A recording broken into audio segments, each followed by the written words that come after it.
Oregon fans, what is going on? Good morning to everybody. Welcome to another episode of the Ducks Dish podcast. Thank you so much for joining us. It is Monday, October 3rd. This has to be the earliest show I've ever done, but we're getting you your Oregon football fix nice and early here on YouTube at Oregon Football Max Torres. As I butcher this interview, but we're going to keep rolling. This intro rather, because we're here for our Upon Further Review with Spencer McLaughlin. He's the host of Locked On Ducks and Locked On Pac-12. How you doing, buddy? Been a while since I had you on my show. I know it's been far too long. Great that we could make it work. And what is wrong with a little Oregon football early in the morning? Like, what other way do you want to start your day after a blowout win? No, exactly. It's been interesting the timing of the last two shows because I did my last show at about 1:15 in the morning with Graham after the win over Stanford. So we're hopping right into it. So hopefully people wake up. You go to work and hop in the car and you can throw on some Ducks Dish podcast. But yeah, dude. So we're here to do our Upon Further Review, kind of give our more in-depth thoughts on this win over Stanford for Oregon. Ducks win 45-27, and I think a good place to start it off. I always like talking about it because they've been playing out of their minds lately. Oregon's offense shines once again against the Cardinal, really firing on all cylinders, led, of course, by quarterback Bo Nix, who had another 4-touchdown game. I think he scored at least 4 touchdowns in like the last 3 games. I have to look at the notes again, but 16 for 29 passing, 161 yards and 2 touchdowns through the air. But the real story, Spencer, was what he did with his legs. Yeah, running for I think it was 140, including 80 an 80-yard touchdown scamper, in which he reminded everybody why he was a 5-star prospect coming out of high school. Because we've seen the arm, we've seen the accuracy, which was not there for him consistently on Saturdays. I'm sure we'll get to, but not his best day through the air. But part of what made him a tantalizing prospect is that he can move. He can really move. And when he took off on that long touchdown run, I'm watching it going, wait, is that the fastest player on the field? Because you always knew that Bo was able to run. But then he wasn't just, off in alone in that space. He was just running away from guys. They're trying to get an angle on him, and nobody could. Nobody in the secondary. There's also a great block downfield by Troy Franklin. And I hate to do this, but it feels too appropriate. Must be nice for an Oregon quarterback to get a block downfield from a wide receiver playing Stanford at home at Autzen Stadium. It's really helpful. It turns out that's essential. But anyway, I think Bo Nix did a lot of really good things in this game, and the offense. You look at the final score was not as close as 45-27. It was certainly much more of a blowout than that, as it should have been. That's what I said going into it. Like, I expect Oregon to win this game by a lot. And it was a slow start, but at the end of the day, they burst in the second quarter and scored 21 points, seemingly in a hurry, just like they did against Washington State. Defense helping you out in that sense, and the defense played great, really from the start and throughout the game. I thought they were really, really good. They were dominant up front against a shorthanded Stanford offensive line, but the offense just keeps making those explosion plays, and I think that's the biggest thing that was missing from the offense a year ago. I think every Oregon fan watching or listening feels the same way. And that's the biggest thing I wanted Kenny Dillingham to bring into the picture with Bo Nix is where are the explosive plays? Bring them back, 40, 50 yards, like have 1 or 2 a game. And we've been seeing them consistently. Yeah, the explosive plays are certainly refreshing to see for this Oregon offense. We saw them a lot under the previous regime, but they were all coming on the ground. Virtually none of them came through the air. So Oregon's offense is dual threat, if you will, and they have a bunch of guys that can make it happen. Bo Nix's use of the pump fake in this game was marvelous. Pump faking Kyu Blu Kelly, I think it was, when there wasn't even anybody for him to pass to set up that little lane for his first touchdown run. I want to say that was really entertaining. Yeah. And just all the other guys that contributed in this game, just as far as the receiving output. No one put up crazy numbers, but everybody did their 111th, right? Troy Franklin had that acrobatic touchdown catch, the toe tap Chase Cota had his first touchdown as a Duck since transferring on a freaking beeline of a touchdown run, which was awesome. And then Chris Hudson had some catches as well. So I just really liked how well-rounded the passing attack was in this game, and 351 yards on the ground. That is absolutely dominant from this Oregon rushing attack led by Bucky Irving and Noah Whittington. Yeah, I love what I'm seeing from the ground game. And I'm not sure if it went down in the box score or if it was negated because of the penalty that set up the Ducks touchdown before the half. But Sean Dollars had a big run too. Like the depth that you see and the versatility all these running backs are showing is just tremendous. And I saw Whittington demonstrate an agility that really, I think was a step or two up from what he showed previously. He ran the ball well. Dollars played well. Bucky Irving's just a stud. I mean, that guy is really good. And I want to go back to that touchdown run from Bo Nix where he pump fakes the guy. I'm not so certain that wasn't a broken play because Bo Nix and Jordan James thought it was play action, but like you said, there's nobody to run to throw the ball to. And so Bo Nix has to go out there and just make a play, and he does. And he ends up getting Oregon a touchdown. They probably score later, but I loved the improvisation ability and the headiness of Bo Nix to not panic because James and Nix carried out a play action fake, which we've seen from that look, that heavy formation that Oregon's busted out in the red zone this year, which I really like because it's been effective to this point. But I think the tight ends thought it was going to be a running play because there was nobody in the flat. There was nobody in the corner. There was nothing there. And Bo Nix just went out and made a play. And sometimes that's what you need. And that's one of those little things that, maybe you can get away with a little more against a Stanford than, say, a Utah, a UCLA, or a Washington later in the season. But I feel like Bo Nix did such a great job and showed what he's capable of as just a playmaker. And we've seen him be a more dynamic passer than what Anthony Brown was a year ago, a more explosive, more consistent thrower of the football this season.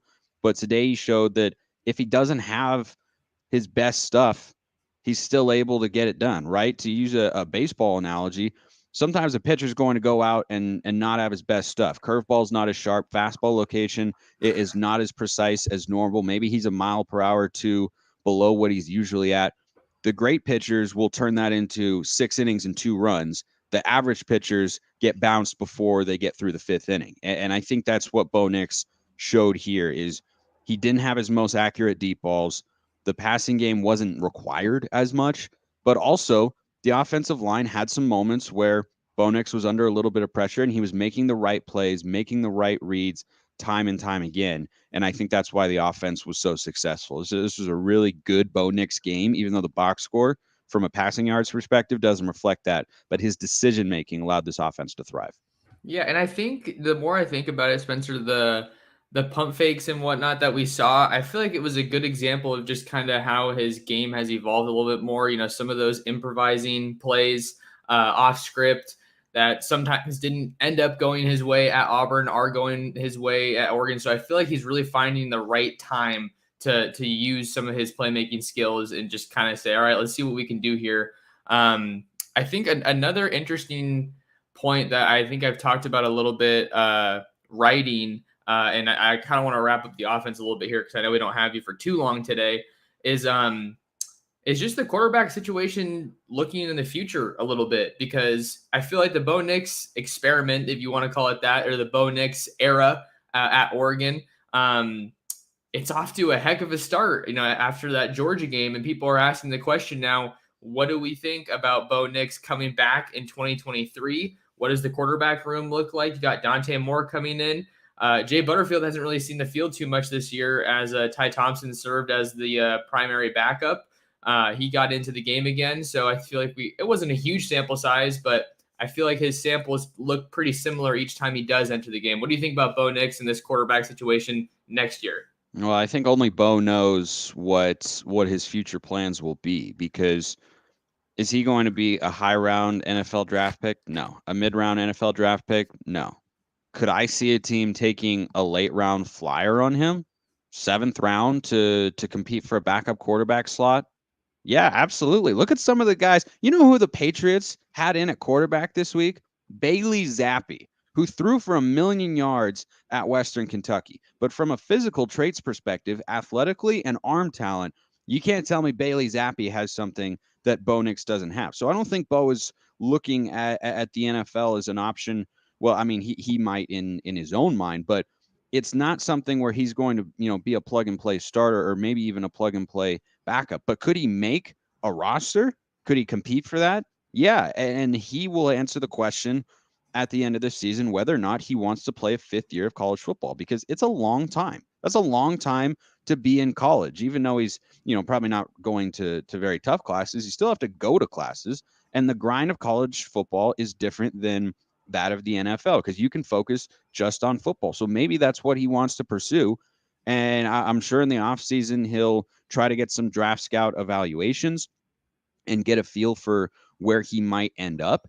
But through 5 games, it's really hard to look at Bo Nix and say you wouldn't want him to come back if you're Oregon. I could see him coming back, but I really foresee a scenario where he ends up going to the NFL, and yeah, maybe he is a career backup there, but the NFL is willing to take guys who have physical gifts but weren't as refined or didn't look like big time NFL quarterback prospects in college, and try and coach them up a little. And do I think Bo Nix could be a backup quarterback in the NFL? Sure. I mean, I look at a lot of backup quarterbacks across the league, and I say, yeah, Bo Nix could at least make a roster. And if you're Bo Nix, then maybe that's more appealing than coming back for another year of college. But on the Ty Thompson point, I don't think it's a coincidence that every time Ty goes into the game, the offense doesn't move the ball. And is he playing with some second stringers? Sure. But when you watch Oregon football over the years, there have been times where the backup quarterbacks have gone into the game and the offense has still been able to move the ball, right? Think back to the Brian Bennett days. Is that the best backup quarterback ever? Yeah, probably. I'm not like Brian Bennett was an elite backup quarterback, but when he would get into the game and he was there with the second string offense, they still moved the ball. And when Ty gets into the game, he still does not have a feel for how to execute the offense. He still doesn't have great touch on short throws. He still doesn't have great pocket presence. Is he getting a lot of snaps? No, but he's had enough in practice and frankly in games to where you'd hope he's a little further along in his development than what he has shown.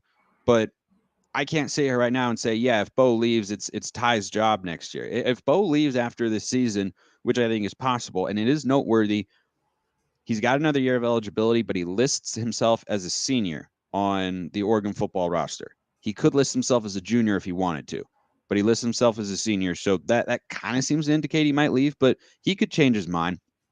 Um, I just don't know if Ty's I know that Ty's not developed right now, but I wonder what it'll look like going into next year. Like, could I say right now Ty Thompson will be the starter if Bo leaves? No, I think it'd be an open competition. And I don't know if Ty would emerge as the leading candidate should that come to pass.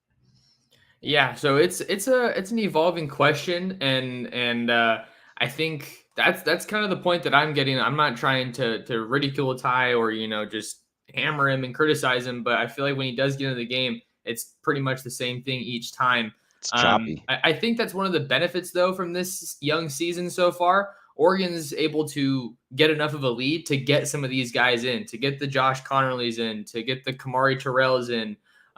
Some of those younger guys that weren't able to get that in the past, freshmen wouldn't have been able to get snaps, but that's a whole conversation. I just wanted to run it by you. I think it's a really interesting storyline to monitor as we kind of make our way throughout the rest of the season. Last thing I wanted to say about the offense before we get on to some defensive talk. This is from the post-game notes. Oregon's offense scored 40 plus points for the fourth straight game, the first time Oregon has scored 40 or more in 4 or more consecutive games since the Ducks did so in 5 straight games from November 21st, 2015 to September 10th, 2016. So it's this Oregon offense is in a kind of rare territory in terms of where the big marks that they've had in previous years, and a big part of that is because of Bo Nix, Kenny Dillingham, these running backs, these wideouts, this amazing offensive line that happened to allow its first sack of the season. I got to give a shout out to Saleh. He was just, watching on the tape again, he was just He was in his moving bag. guys. He was in his bag, He was Spencer. yeah. There was this He one block. was. There was this one block where I think it was one of Bo's longer runs. It wasn't his touchdown run, but Troy Franklin was blocking on the outside. And then here comes Big Saleh pulling. He's like, "Oh, hey, let me help you out with that." And just like one arm just chucks the guy. Yeah. But we gotta move on to our next topic. I want to make sure to keep us on time here. One of the other interesting topics for this Oregon defense that we've been tracking throughout this season has been the pass rush. And you mentioned it earlier in the show, Spencer, that they were a little bit shorthanded. They actually had, I believe, one of their interior guys, I believe it was a guard, that was carted off early, which is a tough break. You hate to see anybody getting hurt in general, but that early is tough. But Stanford's usually a physical team. The pass rush hasn't been great this year, but I think with Oregon having to deal with DJ Johnson being out in the first half, we got to see, a little bit of creativity from this defense, trying to get some other guys involved. And I think the two biggest guys that I want to talk about before we get to DJ is Brandon Dorlus and Noah Sewell. Because Brandon Dorlus, even though he plays on the interior, he has done a tremendous job generating some knockback, some pressure from there. And we also saw a whole bunch of Noah Sewell rushing the passer, and I, for one, could not be happier because that dude's a freak, and I feel like the previous staff didn't maybe blitz him as much as I think that they should have. And with DJ Johnson out, you had a need, and Noah Sewell stepped up to help fill that need, in my opinion. Yeah, and I like what he does there. And by the way, Christopher, it is Go Mariners. That is how it is properly pronounced. Clinched. In the playoffs. In the playoffs, baby. But I agree with you on Noah Sewell being effective as a blitzer. I don't think last year they necessarily underutilized him in that sense. I think he was third on the team in sacks. So and it's tough for linebackers to rack up those sorts of numbers. But Oregon's pass rush outside of Kayvon Thibodeau last year also was pretty pedestrian. But Brandon Dorlus, I feel like, has gotten better just in the last few weeks. He was good last year, and I thought he'd be good coming into the year. I thought he was Oregon's best returning defensive lineman. But outside of them, I had questions. Those questions are starting to get answered. This looked like a Stanford offensive line that was just outmatched. And I think it ties back a little bit to how the offense performed in this game as well. This just looked like a talent gap. This looked like a really big talent gap, particularly in the trenches. That Stanford offensive line is not what it used to be. They haven't been putting guys in the NFL. The defensive line has got a couple pretty good players, but overall, they weren't able to stop the run. Their linebackers are not the Shane Scoves and Chase Thomases of the world from days past for the Cardinal. And I just looked at this game and thought, man, Oregon has got so much talent on both sides of the ball. And it was just a talent gap because Stanford could not block Brandon Dorlus. And yet they had a lot of injuries on the offensive line. Oregon's had injuries on the offensive line over the last couple of years, and I never once felt that their O-line was outmatched. And that's recruiting and talent development at that particular position. And I feel like Stanford has kind of let that slip. And Brandon Dorlus in this game, I think it's the best he's ever looked, Max. It was not maybe their best offensive line because they weren't fully healthy. But I'm watching him do this now week in and week out. I watched him do it to Washington State's offensive line, not one of the best in the Pac-12. Okay, they lost a couple guys from a season ago. But then I watched BYU, and he's doing the same stuff. He has that element to him of twitchiness. The it factor? Yeah, yeah, that is his it factor, maybe. I don't know. His it factor is his twitchiness. And that is what makes a guy, to me, when I watch a college football game on TV, stand out. It can be at any position. But defensive line, I'm not saying he's Aaron Donald. He's not. But when you watch Aaron Donald, what he does, he's so fast. And his hands are so fast, and his feet move so quickly. He had a move. Lovely morning, boys crack right there. He had a move that he put on the Stanford left tackle, where he plants his foot like he's going to go inside, and then jump cuts to the outside, and he gets around him, and the tackle barely even lays any hands on him. It is just, he has such an array of pass rush moves, or an array of moves to get by an interior offensive lineman in a running situation. And he's becoming so versatile, but his quickness, I think, is allowing Dan Lanning and Tosh Lupoy to line him up on the outside of that 4-2-5. And then you sit Sam Taimani or Jordan Riley or Casey Rogers or whoever on the interior, and then you can put Dorlus there when you think it's going to be a run. But he is becoming a game wrecker. And I love what he is doing, and he could have gone to the NFL, but I think he's elevating his draft stock tremendously. Because you talk about putting highlight plays on film, he is making offensive linemen on a weekly basis look silly, look like Oh they yeah. have absolutely no chance. And that is something he showed flashes of a year ago, but now we're seeing the consistency. And I just think he's becoming the sort of guy that you can't just be mildly concerned about if you're an offensive coordinator, but that you have to almost game plan around and say, okay, we need to run away from number 3, or we've got to chip and help out with Brandon Dorlus here, because he is just disposing of of these offensive linemen week in and week out, and he's making plays in the running game. He's making plays in the passing game, getting after the quarterback, and the pressure has ramped up considerably for the Ducks the last couple of weeks. It was my biggest concern defensively outside of the secondary coming in, is how they'd be able to generate pressure. And I think that was my number one concern, because you help your secondary when you create pressure. And now that the quarterbacks Oregon's going up against are getting a little bit of that feeling of discomfort coming from the defensive line, it's helping the defense tremendously. And I think we saw that on Saturday. You allow 3.5 points. Yeah, I mean this Oregon defense with the pressure and talking about Brandon Dorlus, I actually watched. I went and found one of those highlights while you were talking about him, and I was like pausing it on my other monitor, and it's like and the thing that's He's crazy shifting. with him is he's 6'3", 290, and he's able to move the way he does, which I think is just going to give him even more draft appeal for these NFL guys. And the other thing that I was going to say with Dorlus is, you talked about the consistency and kind of what he's been able to do for that. Like just some of these notes. So the career high 2 sacks, first multi-sack game, and a career high 3 tackles for loss, multiple tackles for loss in a game for the second time this season and the third time in his career. And I don't want to make too much of one stat, but I just feel like it shows that he's, elevating his game and, just catching the things at the right time. He's filling that need, like we talked about with Kayvon Thibodeau leaving. 6 tackles for loss as a defense for Oregon against Stanford. So that shows that they're getting in the backfield, even if it's not even if it's not in the pass game.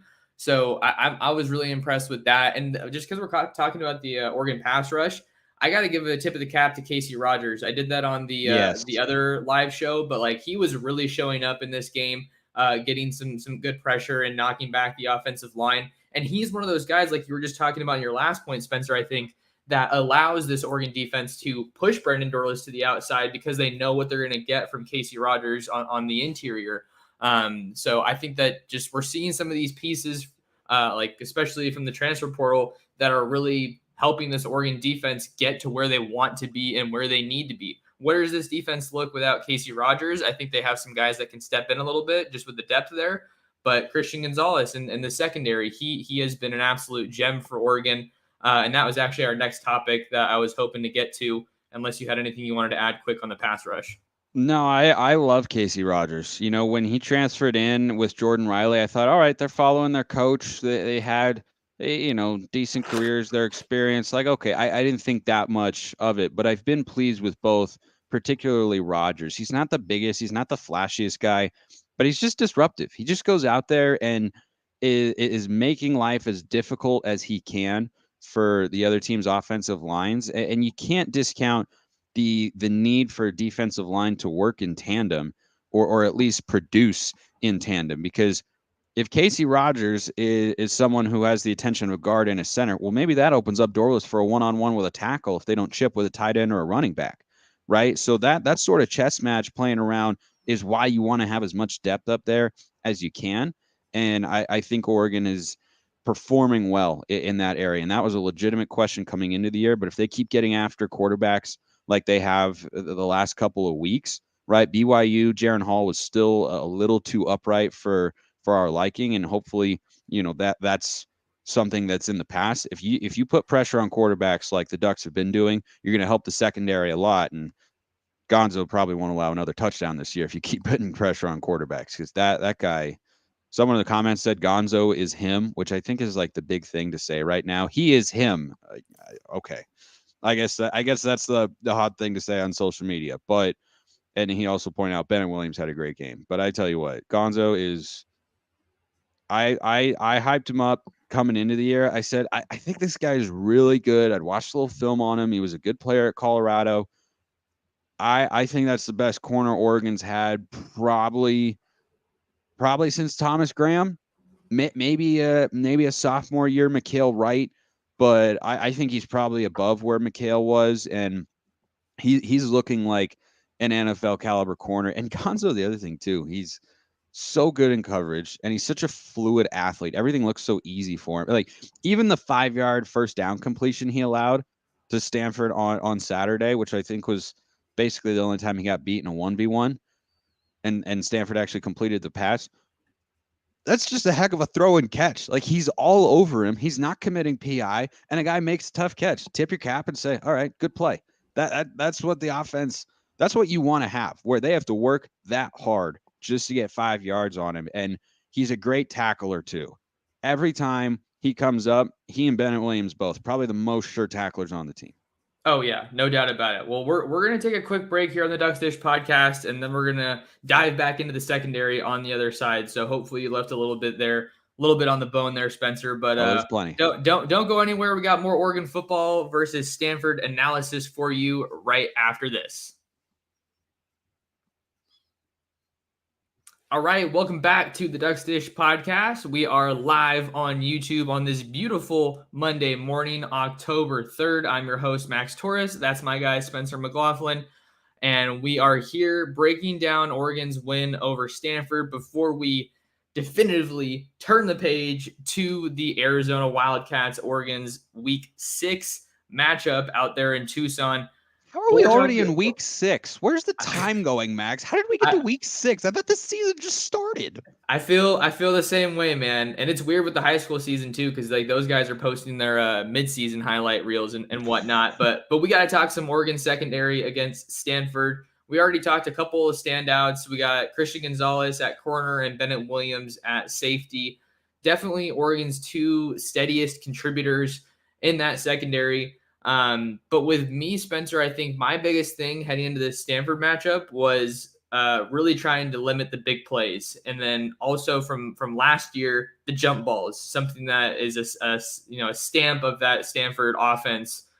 But maybe we didn't see it as much this year because they're doing this mesh deal with Tanner McGee. We can talk a little bit about that, but it's kind of the same deal with the Christian Gonzalez's and the Bennett Williams stepping up. But I think you also got to give a nod to some of those other guys that are rotating in, because I think that they did a good job of limiting those explosive plays and not letting the sloppy plays and the poor tackling that we've kind of seen in recent weeks, like against Washington State, make too big of an appearance. So I think that's a good mark from this game. I agree. I think the tackling was sufficient in space. Still a couple here and there, but you're not going to make every tackle, right? And this is a narrative that is accurate for Oregon football in 2022, that they've struggled tackling in space at times. I think it's important for fans to remember that it's fair to have that in mind, but you can't look at every missed tackle and say, oh my gosh, we can't ever tackle in space. Like no team makes every tackle in space. It's a hard thing to do. No team makes every single tackle. What you want to see is improvement from what they showed in the previous weeks. And I think we've seen that so far. And guys like Bennett Williams and Christian Gonzalez certainly helping that particular case. I think a couple of the linebackers can still improve. I think Boss has missed more tackles than he usually does at the linebacker position. I think even Noah Sewell has missed a couple plays that he typically makes at that slot. But I love what I'm seeing from the Oregon defense, not just in getting pressure, but the way that they seem to be playing together, and the teams that are moving the ball on them have done so with the quick perimeter passing game, but the downfield passing really hasn't had a lot of success outside of a Hail Mary against Washington State with the game already in hand. Like that is something that needs to be pointed out, because they're not giving up big explosive plays. Teams are having to work hard, and that's what you want other teams to do. Other teams are going to score, they're going to move the ball, but what you want to do is make it difficult and not make it look easy. And I don't think since Georgia, a team has moved the ball easily on the Ducks, right? Washington State had that opening drive. but that's a scripted drive, and that's typically the toughest area for a defense to get a stop, and they have the trick play to begin the game and whatnot. Teams are struggling to move the ball. Stanford certainly did. BYU did. They're specifically struggling inside of Austin Stadium, but I like a lot of the things that I'm seeing. And one thing that I was hopeful about coming into the year with Dan Lanning and Tosh Lupoy is there's a lot of talent on that defense, but can the schematics improve? Because last year, how many times did Oregon fail to get off the field on third down? How many times did A Oregon lot. run soft coverage on 3rd and 8 and let the other team pick it up? And I'm just not seeing that a lot, because what I'm seeing is what I wanted to see a year ago and what I hope to see this season in terms of an adjustment, which is on 3rd down and 7, right? Maybe give a little safety help to Triquez Bridges and let Gonzo go press man one-on-one and say, you find me a receiver who can beat that guy in coverage. Because so far the answer's been almost nobody. And Tanner McKee looked his way a couple times, and guess what? It was mostly an incompletion, or it was a contested 3rd and 5 catch, and that was it. And that's a really big advantage for a defense to have, because Gonzo is basically taking away one receiver or one half of the field, and that is such a boon to any defensive coordinator, because he can then say, all right, we're going to give a little help over here, right? You're going to have Bossa help on inside, on the inside with the linebacker, safety over the top. Still have a safety to Gonzo's side, but we're going to trust that he can make that play. They're going with that approach consistently, and I really, really like that.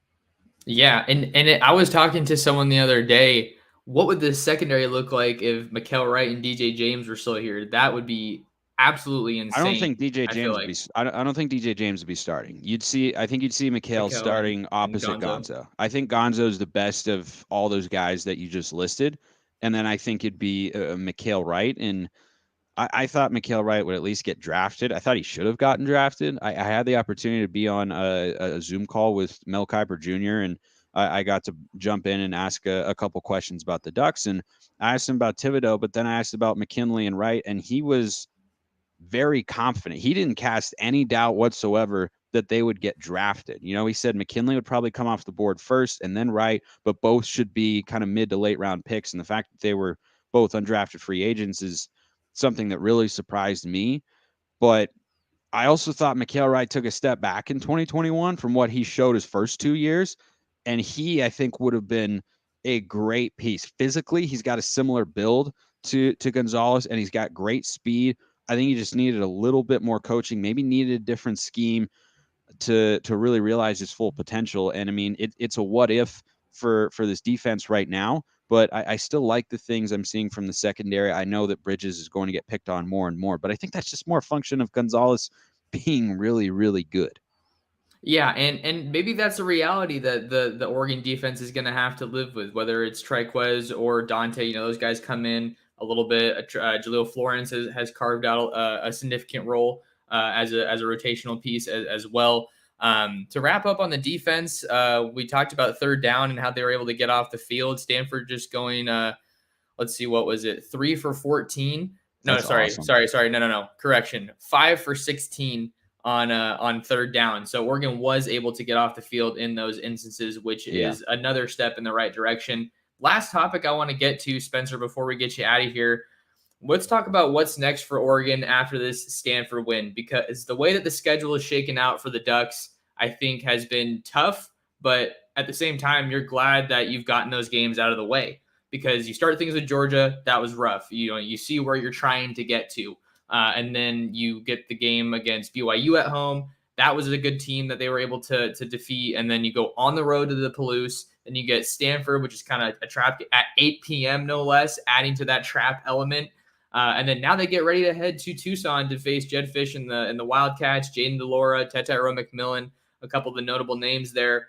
But if Oregon can pass this test against Arizona, another late kick, mind you, 6 o'clock. We know things get dangerous out there on the desert.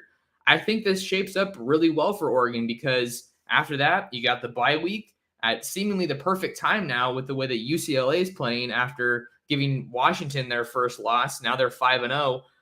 I feel like you're feeling pretty confident where this team's at. And I mean, obviously you want to get a win over Arizona, but if you can get that win in the desert on the road, That's the biggest thing that I think we're still trying to see is, what elements of this Oregon team travel, because they were able to face some resiliency and get that win on the Palouse.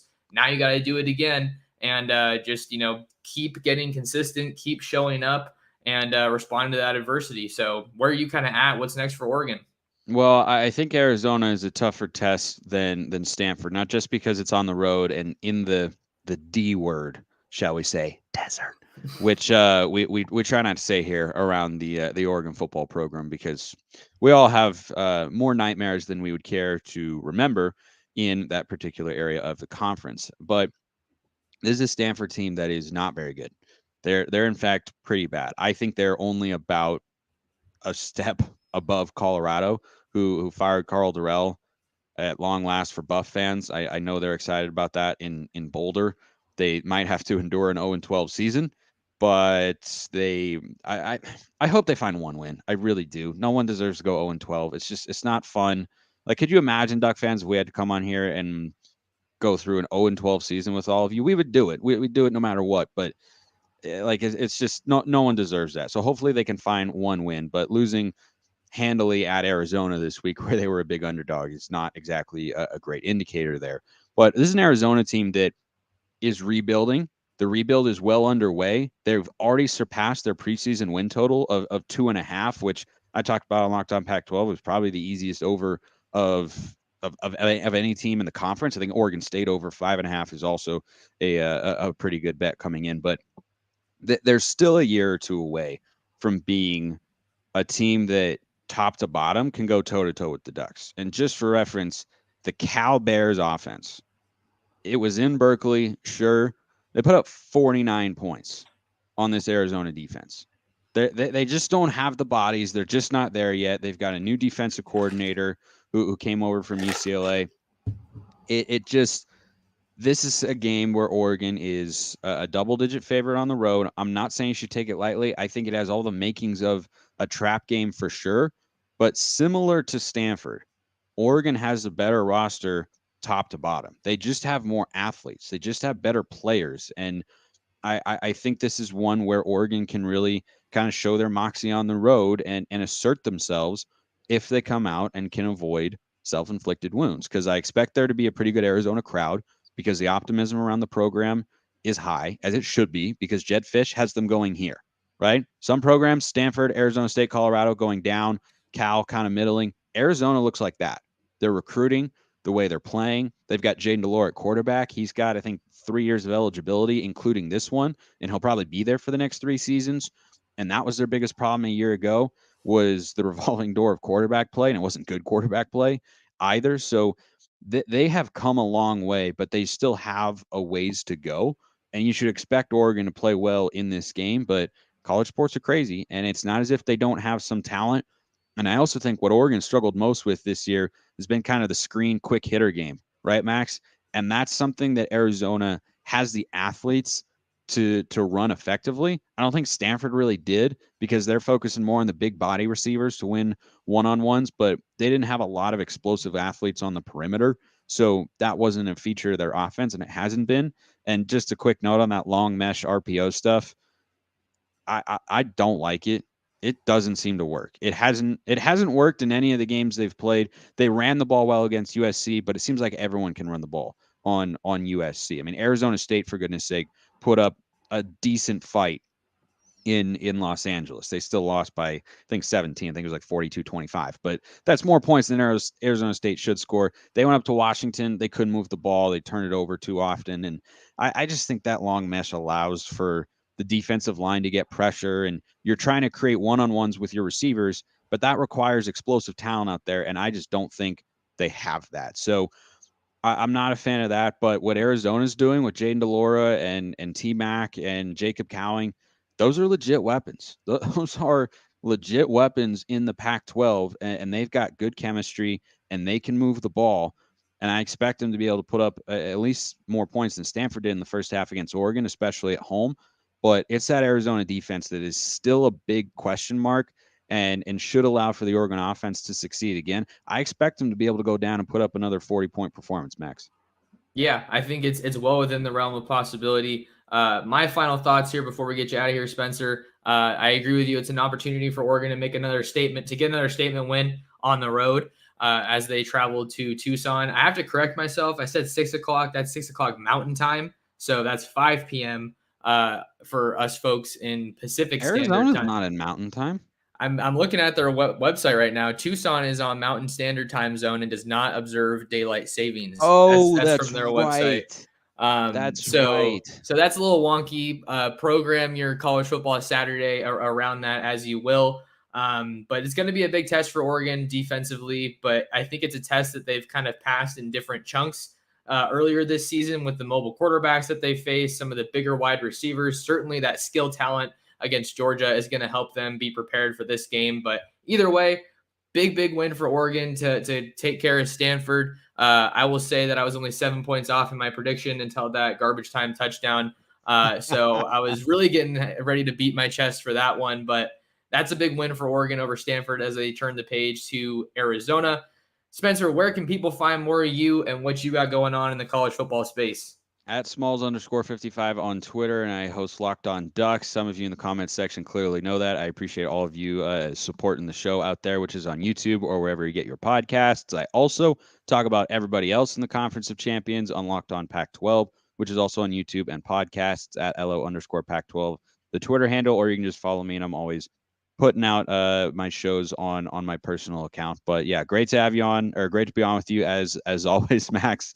And I appreciate everyone watching and listening out there. Go Ducks. You got it, man. You got it. Love having you on. If you want to find more of me and what I have going on covering the Oregon Ducks, you can follow me on Twitter at mtorresports. You can also do me a huge favor. Take a second out of your day, like the video, subscribe to the channel, turn on notifications, and share the Ducks Dish podcast. That is the biggest way you can support the show.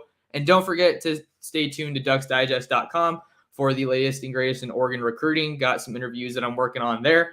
But that'll do it for us on this episode of the Ducks Dish podcast. Big thanks to Spencer. We'll be back tomorrow for our setting the stage with Arizona.